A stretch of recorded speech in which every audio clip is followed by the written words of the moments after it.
Bismillahirrahmanirrahim. Assalamualaikum warahmatullahi wabarakatuh. Hello everyone. How are you all doing today? I hope you are doing great. We are from Group 4 of Poetry Class F, and we will be presenting our poem analysis work.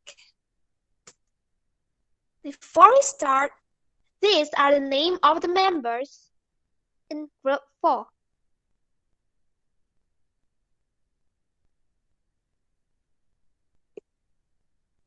So the poem that we analyzed is entitled Pocahontas to Her English Husband, which was written by Paula Gunn Allen. The elements included in the poem are first, structure, and the second is sound devices, third is imagery, fourth, mood tone, and then the last one is theme. This is the poem that we analyzed. Okay, I'm just gonna skip it. So the first element that we analyzed is the structure or the form of the poem, and my friend Purwahadi will explain it to you. Okay, number one, I will be explain about structure or form. Structure is an important element in a poem because structure is the most basic and main thing in making literary work such as poetry. Structure acts as building and building foundation. Literary works of poetry have building elements that are said to be solid because they cannot stand alone without linking the one element with other elements.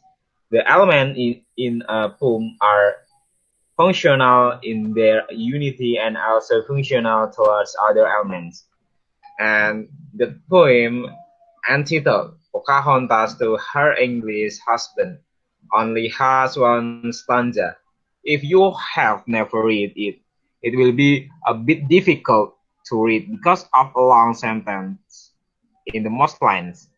Number two, there are several punctuation marks used in the poem, including comma, dash, period, colon, and question mark. Okay, next one is the sound devices. There are three sound devices that we detected in the poem. The first one is consonants. To die in your keeping, a wasting, putrefying death. The consonant is located on the wasting, putrefying. And then onomatopoeia, chattering nonsense about a god. The word chattering refers to the onomatopoeia. And then the last one is repetition.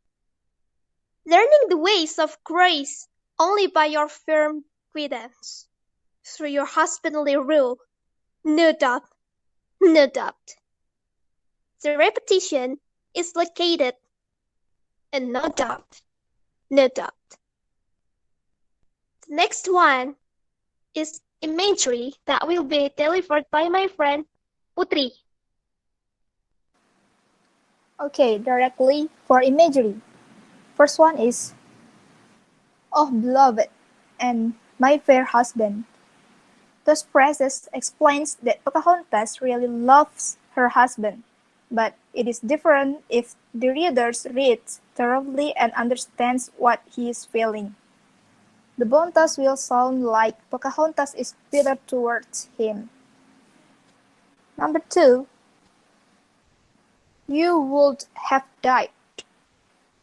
The phrase shows tells much Pocahontas want her husband to die because she was so upset with her husband, who was unjust and only thought about his people.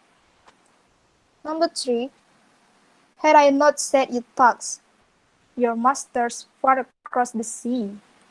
The sentence is a figurative sentence and it can make the reader imagine the shape of the ocean. Number 4. And brought them gold wrong from a harvest I told you to plant tobacco. The sentence makes the readers imagine the shape of gold or imagine when Pocahontas teaches how to plant tobacco. Okay, so the next element that we analyzed is mood or tone, and it will be explained by my friend Titis.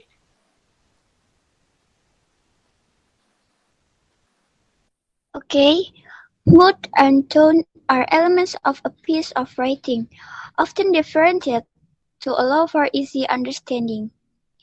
And mood or tone, the mood of this poem can be said to be a loyal and devout because this poem is about a strong and powerful woman who was betrayed by her husband. This tone might be said to be serious. The words used in the poem give clues about how does a woman feel who is betrayed by her husband. She is still loyal and devout. It is evident from the words. I see you well. I see you well. I understand the ploy and still protect you. I understand the ploy and still protect you. And go out for us dead in your car, a rotten and rotten dead. Go out for us dead in your car, a rotten and rotten dead. The last element that we analyzed is theme, and it will be explained by my friend Desria.